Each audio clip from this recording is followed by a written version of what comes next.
Martin Amiss is here. His previous books include Money, the Information, and Experience. His new book is called Yellow Dog. It is his first novel since 1995.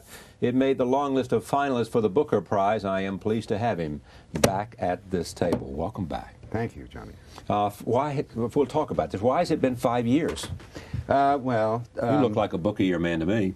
I have been writing almost a book a year, but at a certain point, I decided that I'd eventually have to write about my father, and so I put the novel, when my father died, Kingsley Amiss, I put the novel aside and wrote a memoir, and then didn't feel quite ready to come back to fiction, so I wrote another memoir. This is the one with the emphasis on Stalin and my father's political past as a communist, and then returned to fiction on round about September the 12th, 2001. Not the best time to resume. A day after. Well, it was around then. And on that day, like every other writer on earth, I was seriously considering a change of occupation. Meaning? Well, I just thought writing literature was a sort of frippery that we would have to do without. We had no longer time to indulge in literature, so to speak? No, more that the voice coming from your study felt like such a squeak, dwarfed by this enormous event. And also a sort of sick, shocked feeling, and a loss of faith in, reason or everything else that you hold dear. But then your fighting spirit gets going, and I came back to the novel thinking this is still going to be a comic novel, insisting on that, but also that comedy itself, like everything else, had been slightly changed by this event, and that it wasn't going to be the same kind of comedy. It was going to be something a little bit more rancid and uneasy. Before I turn to that, tell me about what you see as the implications of 9/11. Well, what does it mark? The end of the age of normalcy. Really? Well, that was what they said as the First World War was coming to an end. I think Woodrow Wilson said, "We will now return to the age of normalcy." But there hasn't been an age of normalcy for an awful long time, I think. But September the 11th marked, for me, an attack not just on civilization, but an attack on reason. And to take up the earlier point, although it's minor in the greater scheme of things, humor depends on reason. As the writer Clive James said, humor is just common sense dancing. And if you haven't got a sense of humor, you haven't got any common sense either. Shouldn't be trusted with anything. But an attack on morality and reason, and on your basic familial trust, and such an injection of randomness and danger and arbitrariness that I found that I'd lost faith in. I didn't enjoy looking at my children anymore in the same way for a while. How did you now look at them? Well, I looked at them with a sort of apologetic air and a slightly sick feeling that you can never protect your children. It's an illusion that you can. But this seemed to me to underline the impossibility of that. That I'm sorry. I'm sorry you're here, because the world is getting. The world went down, in my opinion, and therefore certain guarantees that seemed to be present were no longer present. You have been opposed to the Iraqi war, and just according to what I understand about what you've written. Yes. At the same time, coming out of that, do you feel, because of that the United States lost its way in responding to 9/11? Well, yes. My theory is that you wouldn't have expected America to brush off this enormous millennial event that will reverberate for at least a century. No one in the world did, I don't think. I mean, I don't think anybody said, "America, why don't you turn the other cheek?" Well, it's not just that, but I think I thought of America sort of staggering around as if in shock, and looking for an enemy, and perhaps misdirecting its gaze. Well, it had an enemy. I mean, it understood A, terrorism, B, Al-Qaeda. Did not necessarily know where to find them, but... Well, not at all, no. And there was this very loose connection posited by Bush time and again in a shameless way, saying that, you know, they brought violence to us, we'll take violence back to them. But the them and the us weren't the same. So I felt it was not a rational response, a rush of blood and all that. But the minute they went in, I wasted not a second thinking we were right and you were wrong. Instantly, passionately wanted, A, for them to find weapons of mass destruction, and for the occupation to succeed. You know, a lot has been written about, oh, it's so tempting to say we were right. I don't believe we are proven to be right yet. And I we being? the peaceniks, Yeah. those that were opposed to the war. But you know, having gone in, then you take up the position that it has to succeed.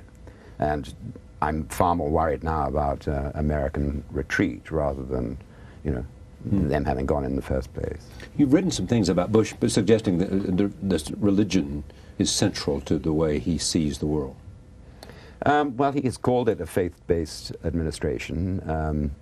He, you know, invokes God, and the whole axis of evil business, you know, it was originally called the axis of hatred. I saw the way you had sort of traced the earlier drafts to that, how it went from ending up with axis of evil. Because Bush wanted it to be more theological. Now, why in a world, you know, trembling with faith and fear, you should want things to be more theological rather than less? September the 11th has been a great blow, as it were, for secularism. It's shown us, has it not, that it is time to discard that along with all other ideologies. And this is the most primitive one of all. And it's very strange to think that Saddam, although he, for instance, has a Quran in a public place written in his own blood, he had several transfusions over several years, and there it is. But that's merely a sop to the mullahs, and in fact he is a secularist, and the Ba'ath regime has always been secular. So in a very odd sense, Saddam is psychologically, you know, a little bit more sophisticated than Bush, who is a passionate believer. I came across a great bit of Conrad the other day, one of the most passionate bits of secularist rhetoric I've ever seen, where he says it's religion that that vulgarizes and distorts our most intimate relations with the living and the dead. It's time, I think, that the secularists seize the high ground and should no longer feel that they are somehow less spiritual than the religious folks. I think that's just a category error. And it's more spiritual and it's more demanding to have a realistic idea of what death is and what life is than it is to have this... It's more spiritual to have that. Yeah, it's more grown up and more spiritual. Mature. Yeah, to accept what death is and what life is without these ancient distortions and palliatives of religion. You also said that the death of your sister affected the writing in Cope the Dead. Yeah. Right? Yes. Cope the Dread. You know, I was blamed for comparing small things with large, and I did do that. I mean, I talked about my sister's death in a book that was about the deaths of at least 20 million people, and at the hands of Stalin. At the hands of Stalin, and you know, I make no apologies for extrapolating from, you know, if in a you know, in a prosperous middle class life, unterrorized on the whole by society, you know, utterly free, doing what I want to do. If a familial death can have this effect on me, then this gives you a clue to what happens when it's on an enormous scale. Stalin said that the death of an individual is a tragedy, the death of a million is a mere statistic. you know, profoundly untrue. The death of a million is a million tragedies, to say the least, and more than that, because these tragedies proliferate in concentric circles around every death. It also led to this conflict in this dialogue between you and Christopher Hitchens. What was that about? Well, that was about boys being boys? No, it was about you know, just as my father was a communist until 1956, when he was in his mid-30s, and you know, Christopher Hitchens was a trot, you know, perhaps a little longer than he ought to have been. But you start these arguments when you are boys, perhaps when you're young men, right? And you continue them in your head. And you know, we were all having an argument with our fathers, whatever it's about. You mean every son is having an argument with his father? Always. And funnily enough, the death of the father doesn't halt that dialogue. It goes on. And perhaps you feel, now at last I can win it, now that he can't answer back. But does this also mean that your life was driven by the notion of meeting your father's satisfaction? Well, I think that again is universal. Most children of writers who are writers themselves tend to write one novel or one book of stories and then shut up shop, because the rivalrous feeling with the father or the mother, the writer, mother or father, has been satisfied by that. But I never felt that way. Well, you went out and grabbed and achieved and worked yourself to death to earn a literary reputation. Or to write. I mean, you did it to write. I mean, you hoped that a literary reputation would be a byproduct of... It was more that I felt I was in it for the long haul. Yeah, exactly. And I wasn't really doing it to have an effect on him. Right. It was for myself. But it doesn't mean that... But would you always feel like he was over your shoulder there, judging? I do often feel that I have to run a sentence past him and get the nod from him. But I think, you know, in comparison to other sons of writers, that I clearly, that wasn't it. You know, that it was a recognition in myself that I was there for the long haul. But does that, I mean, is that in fact a tribute to him? To his example, yeah, the idea that you are there for the long haul, that you know, you looked at his life and it was one that had meaning to you.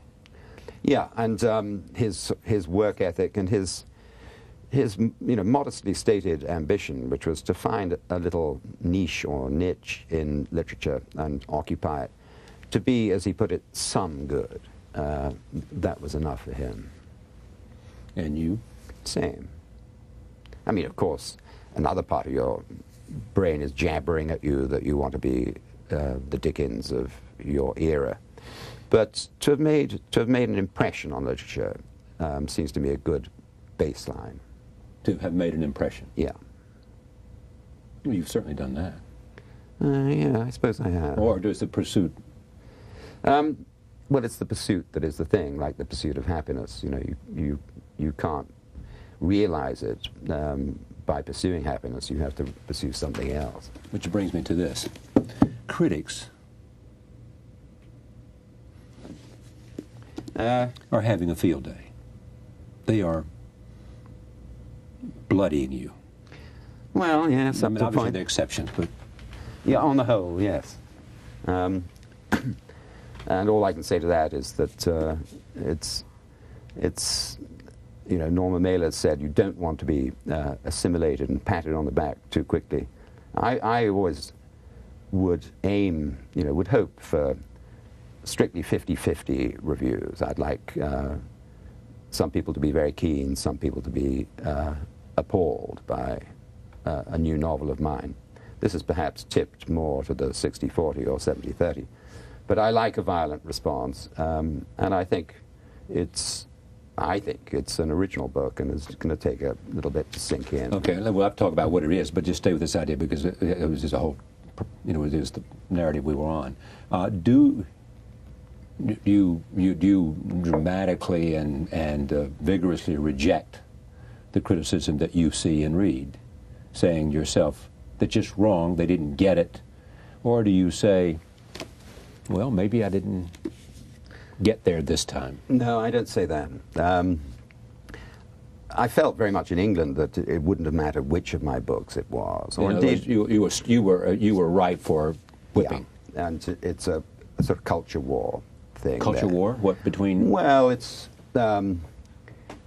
you know, it's a stratum and a generation of so-called literary journalists who felt that it was time to turn the tables on me. In England, in America, it's not so violent one way or the other, but in England, there's an unconscious feeling that I was born in 1922, that nonetheless I wrote Lucky Jim when I was 7, that I'm now in my mid-80s, yet I'm going to be around for another 20 years. So it began with Kingsley and extends to you. Yes, and I've outstayed my welcome, and I'm seen as a kind of genetic elitist,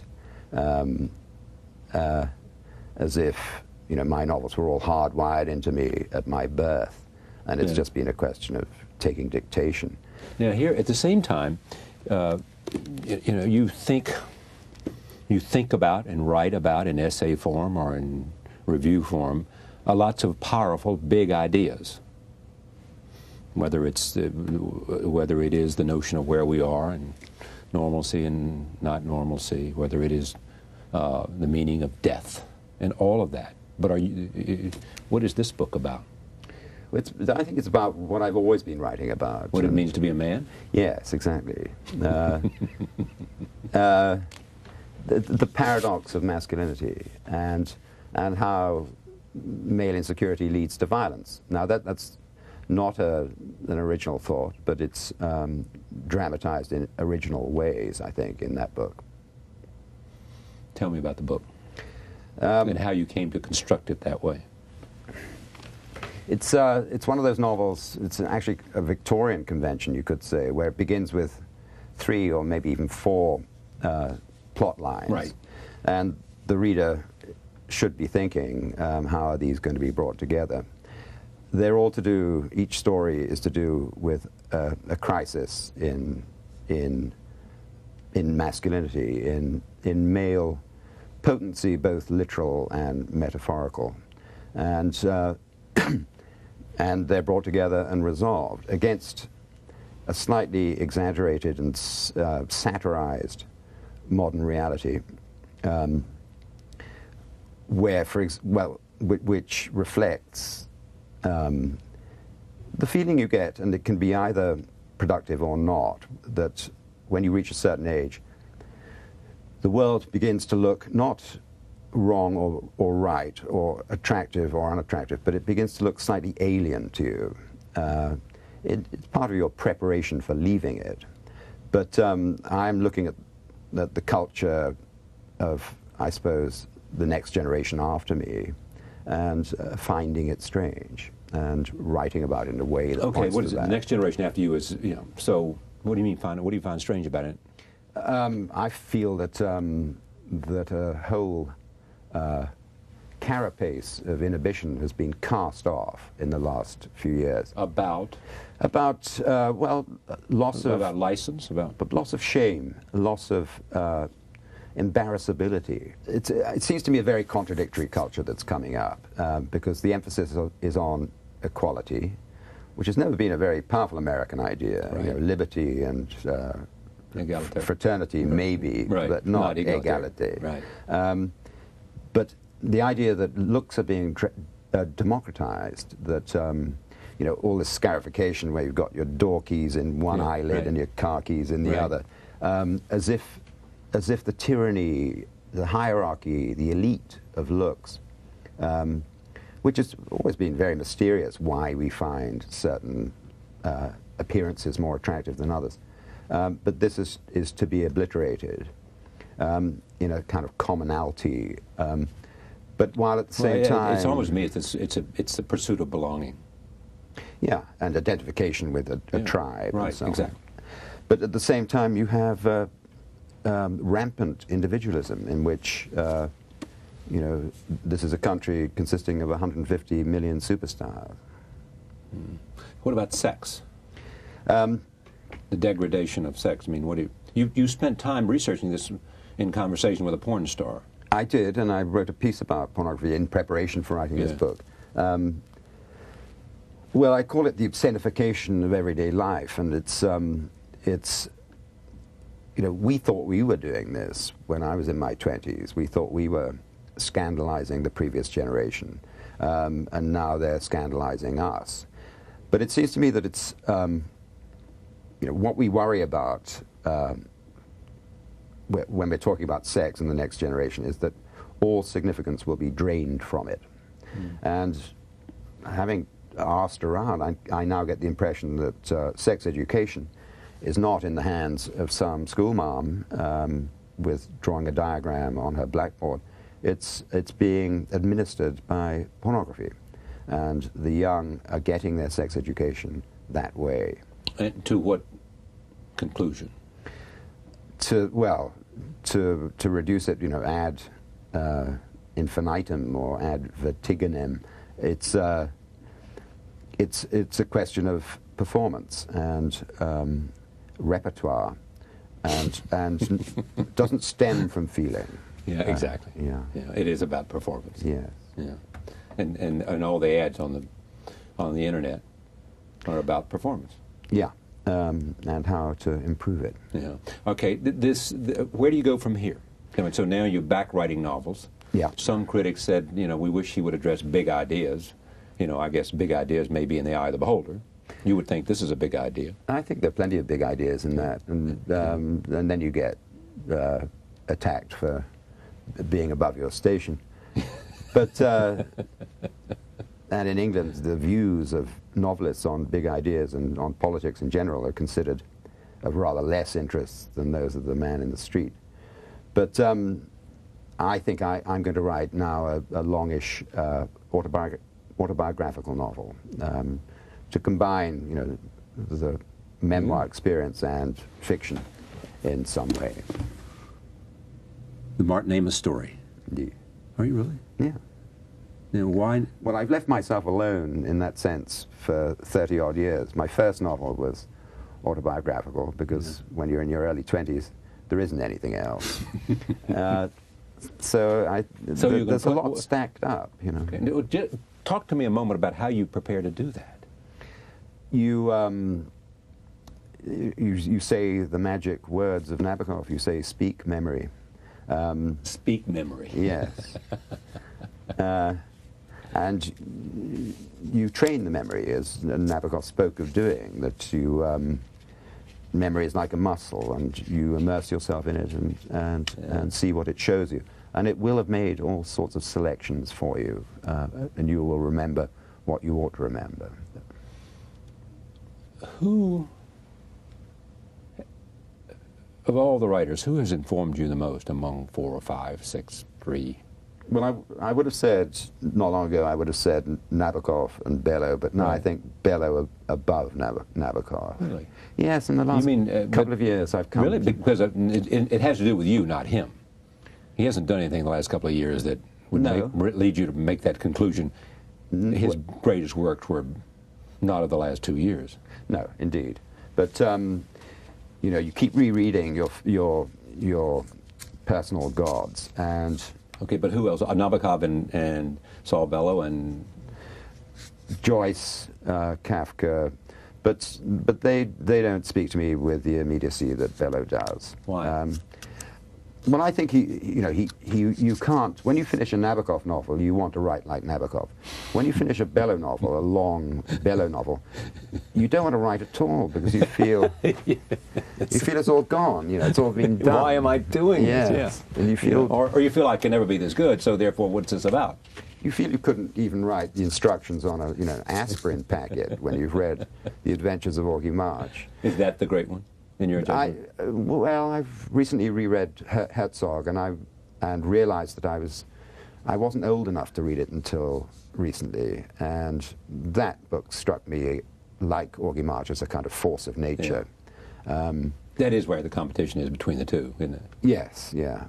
But does that come closest to being the great American novel? Augie March, I Yeah. think, yes, I think it does. Because it's, yeah, all the trails went cold in 1953 when it came out. Yeah. Because it tells America what it is, from the immigrant experience outward. Let me make one point here. Go ahead, I don't mean to interrupt you. No, no, go ahead. One point here about this is that you have said what you would love for your readers to feel if you could achieve something, it would be the same enthusiasm you had as a young man reading Nabokov. And Bellow. And Bellow. Yeah, that's that sense when you're... What was that? Go ahead. It's the sense when you're browsing through a library and you're picking up books and trying on various writers almost like outfits. And then suddenly you read someone and you can tell after half a page, you're saying, this one is speaking directly to me. He has me in mind. It's an illusion. Yeah. But, and then with a sudden nod, you say to yourself that I will have to read everything they've written and then reread it. Because he is inside my head, or she is inside my head. Exactly, yes. She understands. Yeah. It's as if she knows me and she's telling me exactly what I want to hear. This book is called Yellow Dog, Martin Amiss. It is always a pleasure to have him on this broadcast. And again, read Yellow Dog and decide for yourself. Thank you. Many thanks. Martin Amiss is here. His previous books include Money, the Information, and Experience. His new book is called Yellow Dog. It is his first novel since 1995. It made the long list of finalists for the Booker Prize. I am pleased to have him back at this table. Welcome back. Thank you, Johnny. We'll talk about this. Why has it been 5 years? Well... you look like a book a year man to me. I have been writing almost a book a year, but at a certain point, I decided that I'd eventually have to write about my father, and so I put the novel, when my father died, Kingsley Amiss, I put the novel aside and wrote a memoir, and then didn't feel quite ready to come back to fiction, so I wrote another memoir. This is the one with the emphasis on Stalin and my father's political past as a communist, and then returned to fiction on round about September the 12th, 2001. Not the best time to resume. A day after. Well, it was around then. And... of 9/11. Well, what does it mark? The end of the age of normalcy. Really? Well, that was what they said as the First World War was coming to an end. I think Woodrow Wilson said, we will now return to the age of normalcy. But there hasn't been an age of normalcy for an awful long time, I think. But September the 11th marked, for me, an attack not just on civilization, but an attack on reason. And on that day, like every other writer on earth, I was seriously considering a change of occupation. Meaning? Well, I just thought writing literature was a sort of frippery that we would have to do without. We had no longer time to indulge in literature, so to speak? No, more that the voice coming from your study felt like such a squeak, dwarfed by this enormous event.